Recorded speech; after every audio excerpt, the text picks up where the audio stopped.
નમસ્કાર, પ્રણામ મિત્રો, જય શ્રી કૃષ્ણ, જય માતાજી। તો ચાલો શરૂ કરીએ આજની સ્ટોરી। આવતીકાલના અખબારોની હેડલાઇન હશે, પતિની હત્યા એની પત્ની જયાએ જ કરી હતી। શહેરના મશહૂર વકીલ પ્રજાપતિની હત્યા એની પત્ની જયાએ જ કરી હતી। જયાને સોમેશ પ્રજાપતિના મોત માટે કોર્ટ દોષિત માની સજાનો ચુકાદો અનામત રાખ્યો। હત્યામાં મદદ કરવા બદલ નોકર માંગીલાલ પણ દોષિત। વકીલ તરીકે રાકેશ પટેલ, તમે આજે કોર્ટમાં અંતિમ દલીલો પૂરી કરેલી। આમ તો કેમેય કરીને જ્યાં ગુનાની કબૂલાત કરતી નહોતી એટલે કોર્ટમાં લાંબો સમય આ કેસ ચાલ્યો, જેના કારણે આજે 5 વર્ષ કેસનો ચુકાદો આવ્યો, જેમાં જયા દોષિત ઠરી। આજે તમારા વકીલ મિત્રની ખૂની પત્ની જયાને દોષિત સાબિત કરી તમે સંતોષની લાગણી અનુભવી રહ્યા છો। રાકેશ પટેલ, બનાવની સઘળી હકીકત તમે અતથી ઇતિ સુધી જાણો છો। રાજેશ પટેલ, સોમેશ પ્રજાપતિ તમારા બચપણનો મિત્ર, તમે નાનપણથી જ એને ઓળખો છો। પહેલેથી જ સ્વભાવે સરળ અને શાંત, વર્ગમાં હંમેશા પહેલો આવતો, ક્યારેય કોઈક વિવાદમાં પડ્યો હોય એવું તમને યાદ નથી।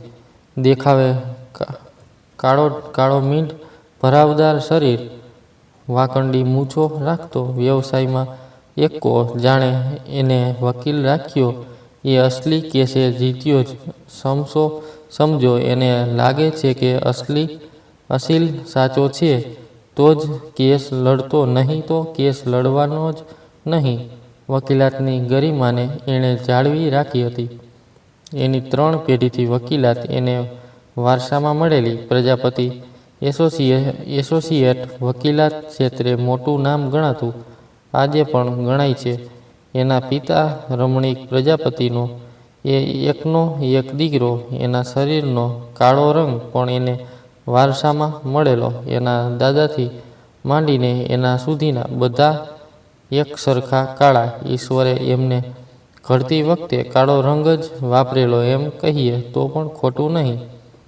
મોટું ખોરડું અને નામાંકિત પેઢીના હિસાબે એમની પત્ની તરીકે એમને હંમેશા સુંદર અને સ્વરૂપવાન સ્ત્રીઓ જ મળેલી। રમેશના દાદીમા હીરાબા, સોમેશની મમ્મી મનોરમા અને સોમેશની પત્ની જયા રૂપનો અંબાર। કોણ જાણે કેમ પણ આ સ્ત્રીઓના રંગની અસર આ ખાનદાનના પુરુષો પર તો સહેજ પણ વર્તાતી નહોતી। સોમેશ પણ એમાંથી બાકાત ન હતો। એનો કાળો વાન, કાળા ભમર વાળ અને કાળી મૂછો એને વધુ ભયાનક બનાવતા હતા। જો કે એ એવો ભયાનક હતો નહીં। એનું ઘર એના સમાજમાં ઊંચું ગણાતું અને એમાં પાછા એના દાદા અને પપ્પા સમાજના આગેવાન હતા, એટલે લગ્નની ઉંમરે એને સારા ઘરની કન્યાઓના માગા આવતા। એના પપ્પાએ તો એને મનગમતી છોકરી સાથે પ્રેમ લગ્ન કરવાની છૂટ પણ આપી હતી, પણ એને ચામડીની કાળાશે એને યુવાની દરમિયાન થોડો શરમાળ અને અંતમુખી બનાવી દીધેલો। પ્રેમ લગ્ન તો કોઈ સવાલ જ ન હતો। એને એના મમ્મી પપ્પાની સમાજમાંથી જ કોઈ સારી સંસ્કારી છોકરી શોધી લાવવા જણાવ્યું અને એ લોકો કે પસંદ કરે તે છોકરી સાથે લગ્ન કરવાની તૈયારી દર્શાવેલી। એના પપ્પા અને મમ્મી એના કાળિયા ઠાકર માટે છોકરીઓ જોવાનું શરૂ કરેલું। મનોરમા બેને સોમેશ માટે સુંદર છોકરી શોધી કાઢેલી। રૂપનો અંબાર, સુંદર આંખો, ગુલાબી પાંખડી જેવા હોઠ, દાડમની કળી જેવા દાંત, જાણે કોઈ સંગેમરમરનો અદ્ભુત શિલ્પ જોઈ લો। એના ઉરોજનો ઉભાર ગમે તેવા તપસ્વીને એનું તપ છોડાવી દે એવો હતો। ઈશ્વરે જયાને નવરાશના સમયમાં ઘડી હશે। એના યુવાન કાળના કેટલાય જુવાનિયાઓ એના પાછળ પ્રમાણ ન્યોછાવર કરવા તૈયાર હતા। સ્વર્ગની અપ્સરાથી એ કંઈ કમ નહોતી। કોલેજ કરતી હતી ત્યારે કોલેજના છોકરાઓ જ નહીં, કોલેજના પ્રોફેસર પણ એની પાછળ પડેલા, પણ એને મચક નહીં આપેલી. આમ સોમેશને કાચી કડી જ મળેલી. સદભાગ્યે કાચી કડીને સોમેશને જ ખીલવીને પુષ્પ બનાવવાની હતી. ક્રીમ રંગના સૂટ અને સફેદ રંગની ગાડીમાં જ્યારે સોમેશ જયાને જોવા ગયેલો ત્યારે જયા એને જોવાને બદલે એના સૂટ બૂટ અને ગાડીને જોઈ રહેલી. એની આંખોમાં ધૂધવાતો દરિયો આ કાળમીઠ પથ્થરની અથડાઈને પાછો ફર્યો, પણ જયાથી કંઈ થઈ શકે એમ નહોતું.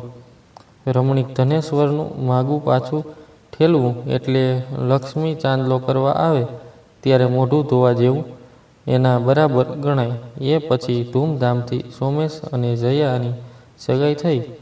રમણીકલાલ અને મનોરમાબેન પોતાની પુત્રવધૂને સોનાથી મઢી નાખેલી. જયાની માએ કહેલું, રાજરાણી થઈને રહીશ બેટા, આ તો હજુ શરૂઆત જ છે.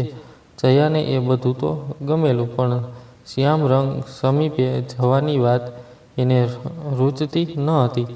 સગાઈમાં હાજર રહેલા નાતના બીજા જુવાનિયાઓએ લાંબા નિશાસા નાખેલા. કાશ અમે પણ રમણીક ધનેશ્વરના છોકરા હોત. એ પછી સોમેશ અને જયાના લગ્ન પણ ખૂબ જ શાનદાર રીતે થયેલા. કેમ ન હોય? વર પક્ષ અને કન્યા પક્ષ બંને બાજુનો ખર્ચ રમણીક ધનેશ્વર ઉઠાવવાના હતા. અંતે સોમેશ જયાનો પતિ બની ગયેલો. કાગડો દહીથરું લઈ ગયો એમ કહેતા જુવાનિયાઓએ પોતાના માટે બીજું કોઈ પાત્ર શોધવાનું શરૂ કરી દીધેલું. સુહાગરાતના દિવસે સોમેશે જયાને મન ભરીને માણી. જયાએ પણ હવે એ જ એનું ભાગ્ય છે એમ માની સોમેશને બરાબર સાથ આપેલો. બંને એકમેકની બાહોમાં સમાઈને એકાકાર થઈ ગયેલા. કાળા અને ધોળા રંગનું અદ્ભુત સાયુજ્ય રચાયેલું. મધુરજનીના દિવસે સંગેમરમરના શિલ્પે અનાવૃત અવસ્થામાં જોઈને સોમેશ દીવાનો થઈ ગયેલો. સ્ત્રી પ્રેમ માટે સેક્સ કરે છે અને પુરુષ સેક્સ માટે પ્રેમ કરે છે એ હકીકત અહીં પણ સાચી પડેલી. મિલનની પ્રથમ રાત્રિએ જ જયાની કમનીય કાયાનો જાદુ સોમેશ પર છવાઈ ગયેલો. પછી તો સોમેશ અને જયા હનીમૂન વખતે એકબીજાની વધુ નજીક આવેલા. દેખાવ સામે સ્વભાવ કામ કરી ગયેલો. એનો જયા પ્રત્યેનો પ્રેમ અને લાગણી, એની કાળજી લેવાની રીત બધું જ ગમવા લાગેલું. જયા તો રૂપની દેવી હતી. રૂપની દેવી આગળ તો ભલભલા પૂજા કરવા લાગે છે એમ સોમેશ પણ એને પૂજવા લાગેલો ને બંનેનું દાંપત્ય જીવન રૂપી ગુલાબના ફૂલે ખીલવાની શરૂઆત કરી દીધેલી. મધ્યવર્ગીય પરિવારમાંથી આવેલી જયા વૈભવશાળી પરિવારમાં યોગ્ય રીતે ગોઠવાઈ ગયેલી. હવે તો એને પણ સમજાયું કે પૈસો સુખ આપે છે એટલું સુખ રંગ રૂપે સુંદર રાજકુમાર જેવો છોકરો આપી નથી શકતો. એ પિયર જતી ત્યારે પણ આસપાસના પડોશીઓ એના ઓવારણા લેતા અને કહેતા, છોકરી જેટલી સંસ્કારી અને સુંદર હતી તેટલી જ સમજદાર નીકળી. સમયને વીતતા વાર નથી લાગતી. જયા અને સોમેશનું લગ્ન જીવન સુખરૂપ વ્યતીત થતું હતું. 2 વર્ષ જેટલો સમય વીતી ગયો. પાલનપુર ખાતે પ્રજાપતિ એસોસિએટ નવી શાખા ખોલવામાં આવી, જેની જવાબદારી સોમેશ પર આવી પડી. અમદાવાદથી પાલનપુર શિફ્ટ થવાનું થયું. પાલનપુરના પોશ વિસ્તારમાં નવીન બંગલો ખરીદી એમાં જયાના હાથે ઘડો મૂકવામાં આવ્યો. બંગલાનું નામ રાખ્યું જયોસમ. અમદાવાદ નિવાસી જયા હવે પાલનપુરી થઈ ગઈ. નવી જવાબદારી અને પાલનપુરમાં વકીલાતનો પગદંડો જમાવવા સોમેશ વ્યસ્ત થઈ ગયો. કામમાં વ્યસ્ત રહેતો અને શનિ રવિ માઉન્ટ આબુના પહાડી વિસ્તારમાં આવેલા એના વીકેન્ડ બંગલામાં જયા સાથે એન્જોય કરવા ઉપડી જતો. બંને જણા ક્યારેય અમદાવાદ પણ જઈ આવતા. વરસામાં મળેલા વકીલાતના વ્યવસાયમાં સોમેશ જામી ગયો અને મળવા માટે અસીલોએ એપોઇન્ટમેન્ટ લેવી પડે એવી સ્થિતિ આવી ગઈ. 4 મદદનીશ વકીલ, 1 સેક્રેટરી, 4 કોમ્પ્યુટર ઓપરેટર, 2 પટાવાળા સહિત પ્રજાપતિ એસોસિએટના તાપમાં પણ વધારો થયો. આ બાજુ જયાને પણ ઘરકામ તકલીફ ન પડે એ માટે સોમેશે એક રામાની વ્યવસ્થા કરી. માંગીલાલ મૂળ રાજસ્થાનનો વતની પણ ધંધાર્થ પાલનપુર આવેલો. એણે જયા અને સોમેશના ઘર જય સોમની સંપૂર્ણ જવાબદારી સ્વીકારી લીધેલી. થોડા જ વખતમાં જયા અને સોમેશ એમ બંનેનો એ વિશ્વાસુ બની ગયેલો. સોમેશને પણ રાહત થઈ ગયેલી. એક વિશ્વાસુ માણસ મળવાથી એની ઘણી ચિંતાઓ હળવી થઈ ગઈ. માંગીલાલ રામો હતો પણ રાજકુમાર જેવો લાગતો હતો. એનું આકર્ષક શરીર સૌષ્ઠવ તો કોઈ પણ સ્ત્રીને આકર્ષવા માટે પર્યાપ્ત હતું. એનું મનમોહક સ્મિત, ગોર વર્ણ, સિંહ જેવી પાતળી કેળ અને કાળા સુંદર વાળ કોઈ પણ માનુનીને ચલતી કરવા માટે પૂરતા હતા. એક વખત જયા બીમાર થઈ એને પીળિયો થયેલો ત્યારે માંગીલાલે સોમેશ કરતાં પણ જયાની વધારે કાળજી લીધેલી. જયાને ધીમે ધીમે માંગીલાલ ગમવા લાગેલો. જયા સોમેશની વ્યસ્તતાને કારણે પહેલેથી જ એકલતા અનુભવતી હતી. એ માંગીલાલના પોરસતત્વો ભરેલા દેહની સોમેશના શરીર સાથે સરખામણી કરતી ત્યારે એને સૂતેલા સ્પંદ જાગી જતા. માંગીલાલ ધીરે ધીરે એના મન મસ્તિષ્ક પર કબજો જમાવવા લાગેલો. માંગીલાલ જયાના મનમાં ઉઠતા આ વિચારો તરંગોથી સાવ અજાણ હતો. સોમેશ કામના બીજ નીચે દબાતો જતો હતો. જયાને પણ ખાસ સમય આપી શકતો નહીં. પૈસા અને પ્રતિષ્ઠા તેની સાથે ખરાબ આદતોને પણ ખેંચી લાવે છે. એ શરાબનો શોખીન થઈ ગયેલો. મિત્રો સાથે એને પીવાનું શરૂ કરી દીધેલું. શનિ રવિ ઘણી વખત માઉન્ટ આબુ ખાતે પોતાના વીકેન્ડ હાઉસમાં દારૂની મહેફિલ એન્જોય કરવા પહોંચી જતો. આ બાજુ જયાને એકલતા કોરી ખાવા લાગી હતી. માંગીલાલ એની નજર સામે જ હતો જ્યારે જોઈએ ત્યારે ઉપલબ્ધ. એનાથી 2-5 વર્ષ નાનો પણ ખરો. પાલનપુર ખાતેના આલીશાન બંગલા જય સોમમાં જયા સાથે રોકાવા ક્યારેક જયાના પિયરિયા એના ઘરે આવતા, ક્યારેક સોમેશના મમ્મી પણ પાલનપુર આવતા. દિવસ દરમિયાન કામવાળીઓની અવરજવર રહેતી. માંગીલાલ આલીશાન બંગલાના દરવાજા પાસે કોટડીમાં જ રહેતો. એક દિવસ સોમેશ કોઈ કામ માટે બહાર ગયેલો. ચોમાસાની રાત હતી. વીજળીના કડકડાટથી પાલનપુર ગાજી ઉઠેલું. ધોધમાર વરસાદ ચાલુ થઈ ગયેલો. રાતના 8 વાગ્યા પહેલાં જમવાનું બનાવી રસોડાનું કામકાજ પતાવી માંગીલાલે પોતાની કોટડીમાં જયા પાસે રજા માંગી. જયાએ માંગીલાલ કોટડીમાં જવાના બદલે બંગલામાં જ રોકાઈ જવા કહ્યું. આવી ભયાનક રાત્રે સાહેબ ઘરે નથી અને હું એકલી અહીં હોઉં અને તું તારી કોટડીમાં હોય તો મને ડર લાગે.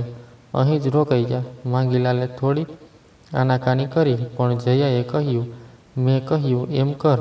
જયાએ માંગીલાલને ડ્રોઈંગ રૂમમાં થોડીવાર બેસવા જણાવ્યું.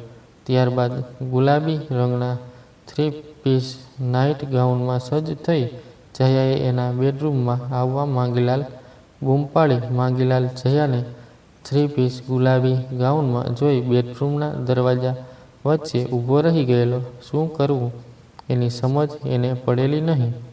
જયાના તન મનમાં ઉઠેલું તોફાન આજે માંગીલાલને શાંત કરવું પડે તેમ જ હતું.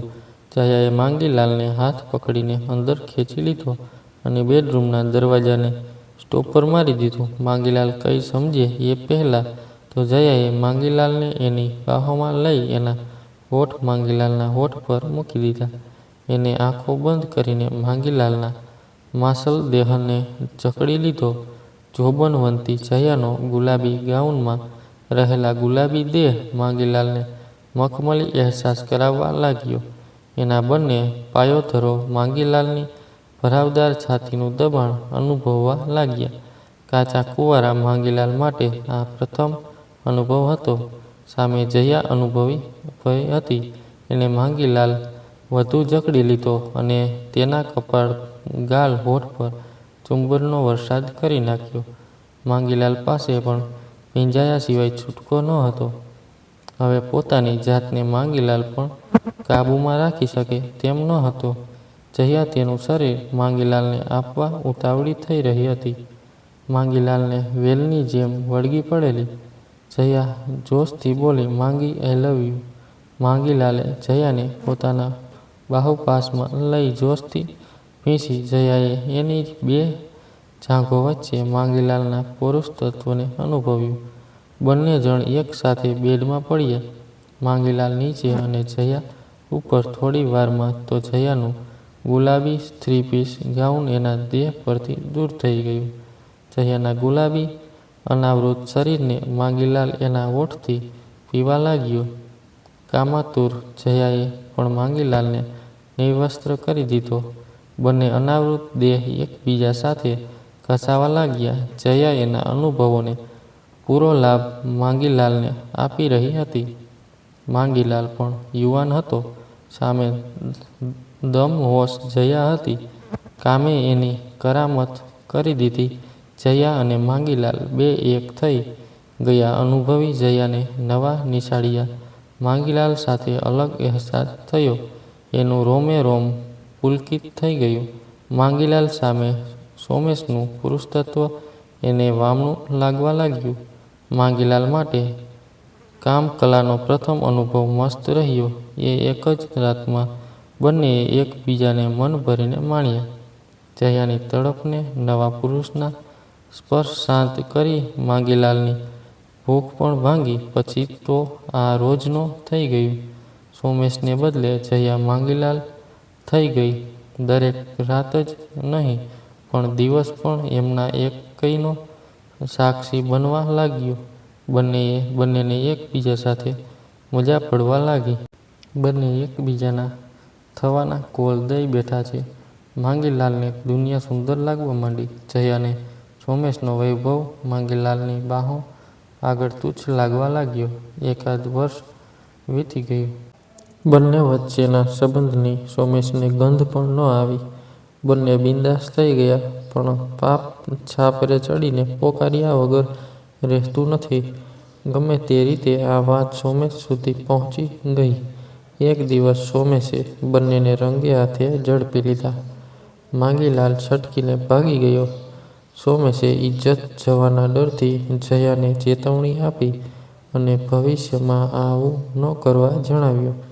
જ્યારે પણ સમયનો તકાજો જોઈ પગ પકડી માફી માંગી લીધી. જયા માંગીલાલને ભૂલી શકે એમ ન હતી. માંગીલાલ માટે પણ જયા વગર જીવવું દુષ્કર હતું. બંનેનો ટેલિફોનિક સંપર્ક ચાલુ થયો. બંનેએ કોઈ પણ ભોગે કાયમ માટે એકબીજાના થઈ જવાનું નક્કી કર્યું. સોમેશનો રસ્તામાંથી કાંટો કાઢી નાખવાનું બંનેએ નક્કી કર્યું. જયા એની, માંગીલાલે એની બ્લુ પ્રિન્ટ તૈયાર કરી દીધી.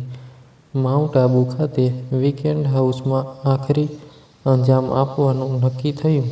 માંગીલાલ રાજસ્થાનનો હતો અને જયા સાથે અને એક વખત માઉન્ટ આબુ ખાતે વીકેન્ડ હાઉસની મુલાકાત લીધેલી. એટલે બંગલાના રાખ રખાવનું કામ કરતો માણસ હીરો એને ઓળખતો હતો. એક દિવસ માંગીલાલ સોમેશના વીકેન્ડ હાઉસમાં પહોંચી ગયો અને હીરાને ખબર ન પડે એ રીતે સોમેશના મૃત્યુનો સામાન, પિસ્તોલ, છરી, દોરડું વગેરે રાખી આવ્યો. તે બાબતે જયા અને માંગીલાલને ટેલિફોન પર વાતચીત થઈ ગઈ. જયાએ કહ્યું, ખેલ તમામ કરીને માંગી ત્યાં અને ત્યાં જ તું મારી ભૂખ ભાંગજે. કેટલા દિવસ થઈ ગયા તને માણ્યા ને મારી માંગી. માંગીએ પણ કહ્યું, હા જયા, કામ તમામ થયા પછી તું કાયમ માટે મારી થઈ જઈશ. શિયાળાની કડકડતી ઠંડીમાં રજાઓ આનંદ માણવા સોમેશે જયા સાથે માઉન્ટ આબુ ખાતે આવ્યો. સોમેશને સ્વપ્ને પણ ખ્યાલ ન હતો કે આ વીકેન્ડ એની જિંદગીનો આખરી બનીને રહેશે. એની જિંદગીનો એન્ડ થઈ જશે. જયાએ કહ્યું હતું કે વીકેન્ડ હાઉસમાં મારે તારા સિવાય કોઈ જોઈએ નહીં. મારે તારી સાથે બહુ મોજ મસ્તી કરવી છે. જમવાનું હું બનાવીશ પણ મારે તારી સાથે એકલું જ રહેવું છે. હીરાને રજા આપી દેવાઈ.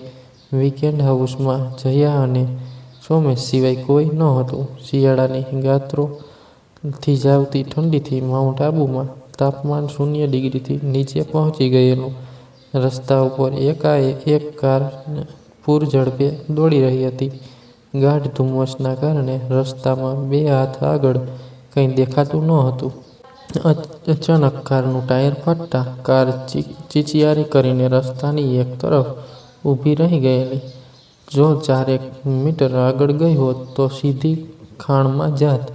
એક આકૃતિ એમાંથી ઉતરે છે, કારને ગુસ્સાથી લાત મારે છે, આજુબાજુ જુએ છે અને ત્યાંથી દૂર એક નાનકડા ટીંબા પર સોમેશ પ્રજાપતિના વીકેન્ડ હાઉસ તરફ જાય છે. ખટખટ દરવાજો ટકોરા પડે છે અને દરવાજો ખુલે છે. ગભરાયેલી યુવતી દરવાજો ખોલે છે. એના હાથમાં પિસ્તોલ હોય છે. ખૂણામાં એક લાશ પડી હોય છે. એ યુવતી એટલે જયા અને આવનાર પુરુષ એટલે માંગીલાલ. જયા માંગીલાલને ભેટી પડે છે. જયા યોજના મુજબ કામ તમામ થઈ ગયું છે એવું જણાવે છે. બંને લાશને જોઈને હસે છે. બંને બધું ભૂલીને એકમેકમાં ઓગળી જાય છે. ઘડિયાળ સવારનો 4 વાગ્યાનો સમય બતાવતી હતી. બંને ભેગા મળી લાશને પલાટે ટાયરવાળી ગાડીની સ્ટીયરિંગવાળી સીટ ગોઠવી દે છે. પછી ગાડીને હળવેથી ધક્કો મારે છે. ગાડી રસ્તાની બાજુની ખાઈમાં પડે છે. માંગીલાલ જયાને વીકેન્ડ હાઉસમાં મૂકી નીકળી જાય છે. કાંટો કાઢવાનું બંનેનો પ્લાન કામયાબ થઈ ગયા. વહેલી સવારે જયા એકલી એના પલંગમાંથી ઉઠે છે. હીરાને ફોન કરી તાત્કાલિક આવવા જણાવે છે. સોમેશ વીકેન્ડ હાઉસમાં નથી. એને ગાડી પણ નથી. મુખ્ય દરવાજો ખુલ્લો છે. સોમેશ કદાચ પાલનપુર જવા નીકળી ગયો હોય તો હું પાલનપુર જવા નીકળું છું એમ કહી એ પાલનપુર જવા નીકળી જાય છે. સાંજ પડવા છતાં કોઈ સમાચાર આવતા નથી. જયા ફોન કરીને સોમેશના પપ્પાને સોમેશના ગુમ થયા અંગેની હકીકત જણાવે છે. રમણીકલાલ તાબડતોબ પાલનપુર આવી જાય છે. એ આખી રાત જેમ તેમ કરીને પસાર થઈ જાય છે. બીજા દિવસે માઉન્ટ આબુ પોલીસમાંથી પાલનપુર ખાતે સોમેશ પ્રજાપતિના જય સોમ બંગલા લેન્ડલાઇન પર ફોન આવે છે. જયા ફોન રિસીવ કરે છે. मैं inspector Meena mount Abu police station से बोल रहा हूँ. आप सोमेश प्रजापति की वाइफ बोल रही है? ऐसा लगता है हमें सोमेश प्रजापति की लाश मिली है. शायद गाड़ी पर नियंत्रण खो देने की वजह से उनकी मौत हुई है. हाथमांथी फोन पड़ी गयो. ये फर्स्टाई पड़ी. जय सोमમાં શોકની કાલીમાં છવાઈ ગઈ. બીજા દિવસના અખબારમાં પાલનપુર મશહૂર વકીલ સોમેશ પ્રજાપતિના આકસ્મિક મૃત્યુના સમાચાર છપાયા. વકીલ આલમમાં અને સોમેશના ઘરમાં શોકનું વાવાઝોડું ફરી વળ્યું. જયા વિધવા થઈ ગયેલી. તમે પણ તમારા દોસ્તના અંતિમ પ્રસંગમાં હાજર હતા. સોમેશના એકદમ નજીકના મિત્ર હોવાને કારણે એક વખત સોમેશે તેમને જયા અને માંગીલાલ સાથેનો સંબંધ અંગે વાત કરેલી. સવારના 5 વાગ્યે કહ્યા વિના ઘરની બહાર જવું. એની કારનું ટાયર ફાટતા કાર ખીણમાં ખાવકી એવી કડકડતી ઠંડીમાં શરીર પર એક પણ ગરમ વસ્ત્ર ન હોવું વગેરે સવાલો તમારા મનમાં શંકા ઉપજાવતા હતા. તમે સોમેશના પપ્પાને કહીને લાશનું પોસ્ટમોર્ટમ કરવા જણાવ્યું. એકનો એક દીકરો કોઈ બેઠેલા રમણીકલાલ કશું જ કરવું નહીં તેમ જણાવ્યું.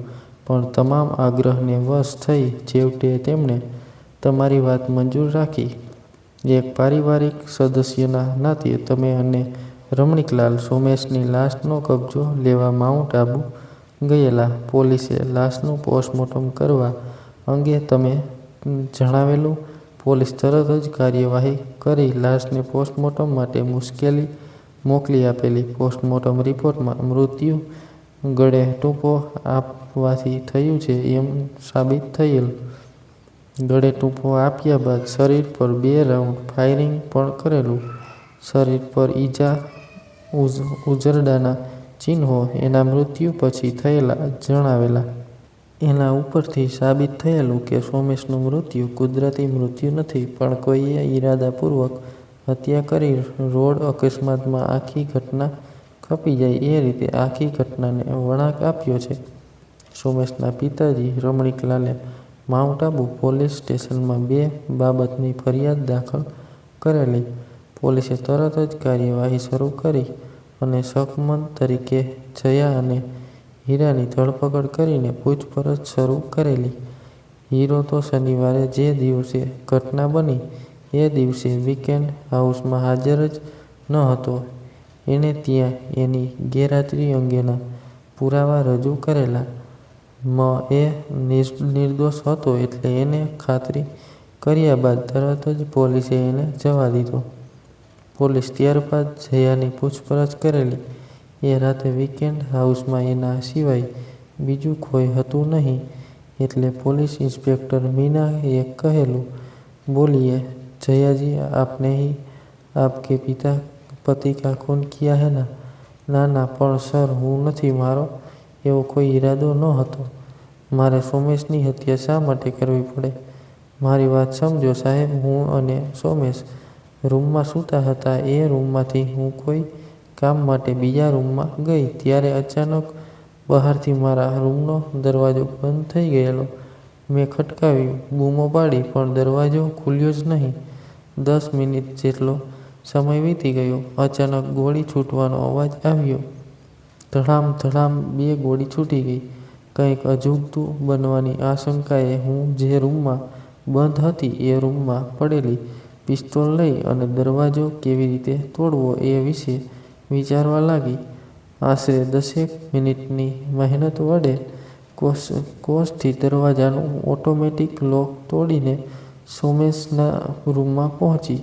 ત્યારે લોહીમાં લથપથ લાશ જોઈને ગભરાઈ ગયેલી. બાકી મેં સોમેશનું ખૂન નથી કર્યું. ઇન્સ્પેક્ટર મીનાએ કડક પૂછપરછ કરતા, તેમજ લાશ ગાડીમાં કેવી રીતે આવી? ગાડીનું ટાયર કેવી રીતે ફાટ્યું? લાશને ગાડીમાં મૂકવામાં કોણે મદદ કરી? વગેરેના સવાલ સાંભળીને જયા ફસડાઈ પડેલી. એને કબૂલી લીધું એ રાત્રે માંગીલાલની સહાયથી કાસળ કાઢવાનો મારો ઈરાદો હતો જ.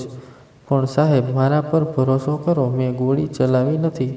એ રાતે મારા સિવાય બંગલામાં બીજું કોઈ હાજર ન હતું એટલે મારા પર જ હત્યાનો આક્ષેપ થશે એમ માનીને મેં લાશને સગેવગે કરી હતી. માંગીલાલે મને લાશને સગેવગે કરવામાં મદદ કરેલી. ઇન્સ્પેક્ટર મીનાએ જયાને જણાવેલું કે ત્યાંથી જે પિસ્તોલ મળી આવી એના પર તમારા આંગળીના છાપ છે. એ જ પિસ્તોલમાંથી 2 રાઉન્ડ ફાયર થયેલા છે. એ 2 રાઉન્ડ ફાયરિંગનો યોગ્ય ખુલાસો જયા કરી શકશે નહીં. બસ એક જ રટણ કરતી રહેલી, મેં સોમેશને માર્યો નથી, માંગીલાલે માર્યો છે. પોલીસને જયાની વાતમાં તથ્ય જણાયું નહીં. તમામ પુરાવા ધ્યાન પર લેતા પુરાવા જયાની વિરુદ્ધ હતા. વળી માંગીલાલ લાશને સગેવગે કરવા મદદ કરી એ પણ સાબિત થઈ ચૂક્યું હતું. જયાએ પણ સ્વીકાર્યું કે હત્યા કરવાનું કાવતરું માંગીલાલ સાથે મળીને તેને કરેલું, પણ એ બાબતે આજીજી કરી કહેતી હતી કે સોમેશની હત્યા પોતાના હાથે નથી થઈ. તમે પોલીસે જ્યાં જયા અને માંગીલાલ હત્યાનું કાવતરું ઘડ્યું એને પાર પાડ્યું.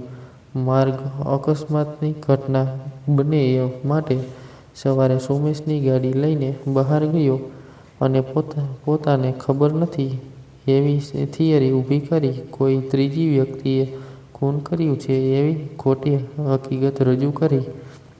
એ તમામ બાબતોની સિલસિલાબંધ વિગતો કોર્ટમાં રજૂ કરેલી. રાજેશ પટેલ પુરાવા જયાની વિરુદ્ધ હતા.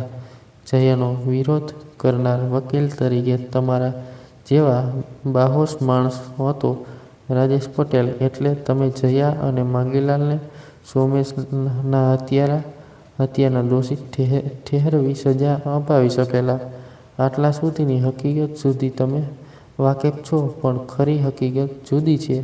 રાજેશ પટેલ ઘણી વખત આરોપી પુરાવાના અભાવે નિર્દોષ છૂટી જાય છે અને પુરાવા હોવાના કારણે નિર્દોષ પણ ગુનેગાર સાબિત થઈ જતા હોય છે. રાજેશ પટેલ સોમેશ પ્રજાપતિ હત્યાના કેસમાં પણ એવું જ બન્યું છે. એ દિવસે જયા હીરાને બહાર સુધી મૂકીને વીકેન્ડ હાઉસનો મુખ્ય દરવાજો ખુલ્લો રાખીને આવીને એણે સોમેશ સાથે પાશ્ચાત્ય સંગીતની ધૂન પર ડાન્સ શરૂ કરેલો. આ સંગીતમય કોલાહલમાં જયાએ પહેલેથી સોમેશની કાર પર મૂકેલી ચાવીનો ઉપયોગ કરીને માંગીલાલ અને જયા પ્લાન મુજબ સોમેશને મારી તેના મૃત્યુને અકસ્માતમાં ખપાવી દેવાનો હતો. માઉન્ટ આબુના વાંકાચૂકા રસ્તા પર ગમે ત્યારે કાર અકસ્માત થઈ જવાની સંભાવના રહેતી હોય છે. રાતના 1 વાગ્યાની આસપાસ આ ઘટના એની અંજામ આપી દેવાની હતી, એટલે પરોઢ થતાં સુધીનો સમય મળી રહે. માંગીલાલ ગયા પછી જયાએ સોમેશને જમ્યા બાદ દારૂ પીવડાવી અને સુવડાવી દીધેલા. જયા બરાબર 1 વાગે ઊભી થઈ માંગીલાલે સંતાડેલો મોતનો સામાન લેવા બીજા રૂમમાં ગઈ, ત્યારે ખરેખર રૂમનો દરવાજો બંધ થઈ ગયેલો. એક બુકાનીધારી પુરુષ કે જે પહેલેથી જ વીકેન્ડ હાઉસમાં હાજર હતો, એણે જ જયાને પૂરી દીધેલ પછી સોમેશના રૂમ તરફ હાથમાં પિસ્તોલ લઈ ઝડપથી આગળ વધ્યો અને એને પહેલાં સોમેશનું ગળું દબાવી સોમેશ કંઈ જ સમજે એ પહેલાં એના મોંમાં ડૂચો નાખી દીધેલો. સોમેશ શાંત થઈ જાય ત્યાં સુધી એ બુકાનીધારીએ એનું ગળું દબાવી રાખેલું. સોમેશ છટપટીને મરી ગયેલો. ત્યારબાદ ખુન્નસથી તેને સોમેશ પર 2 રાઉન્ડ ગોળીબાર કરેલા અને તરત જ કોઈ પુરાવો ન રહે એ રીતે ત્યાંથી નીકળી ગયેલો. જયા દરવાજો તોડીને બહાર આવી ત્યારે એના હાથમાં પિસ્તોલ હતી, પણ સોમેશને મરેલો જોઈ એ અધડાઈ ગયેલી. એ જ વખતે દરવાજો ટકોરા પડ્યા અને એક હાથમાં પિસ્તોલ હતી અને દરવાજો ખોલ્યા સામે માંગીલાલને જોઈને હાશકારો થયેલો. માંગીલાલને જયાએ ઉપરની તમામ વિગતની વાત કરી. એ બંનેમાંથી કોઈએ હત્યા કરી ન હતી, પણ કોઈ ત્રીજો માણસ સોમેશનું કામ તમામ કરી ગયેલો. બંને થોડો સમય વિચાર કરેલો, પણ વિચારવાનો સમય હતો નહીં, એટલે એમને એમની યોજના મુજબ સોમેશની હત્યાને અકસ્માતમાં ખપાવી નાખવાનો પ્રયત્ન કરેલ. બનેલું એવું કે માંગીલાલ જ્યારે જયસોમ હાઉસમાં મોતનો સામાન મૂકવા આવેલો, ત્યારે હીરાને એની હિલચાલ શંકાસ્પદ લાગેલી. એના ગયા પછી તેમની તપાસ કરતાં પિસ્તોલ સહિત અન્ય વસ્તુઓ પણ મળી આવેલ. ત્યારબાદ પાલનપુર ખાતેના જયસોમ હાઉસમાં એકવાર તો ફોન કરી માંગીલાલ વિશે પૂછતા ખુદ જયાએ જ માંગીલાલ હવે અહીં કામ નથી કરતો એવું જણાવેલું. માંગીલાલના વર્તન ઉપર એની શંકા ઘેરી બનેલી. 2 દિવસ પછી હીરાએ ફરી જયસોમા બંગલામાં ટેલિફોન કરી માંગીલાલના અવાજની નકલ કરેલી. જ્યારે જયાએ ફોન રિસીવ કરેલો ત્યારે એને અવાજ બરોબર આવતો નથી એવું જણાવ્યું. જયાએ માંગી આઈ લવ યુ એમ કહીને ફોન મૂકેલો. હીરાને આખી વાત સમજાઈ ગયેલી.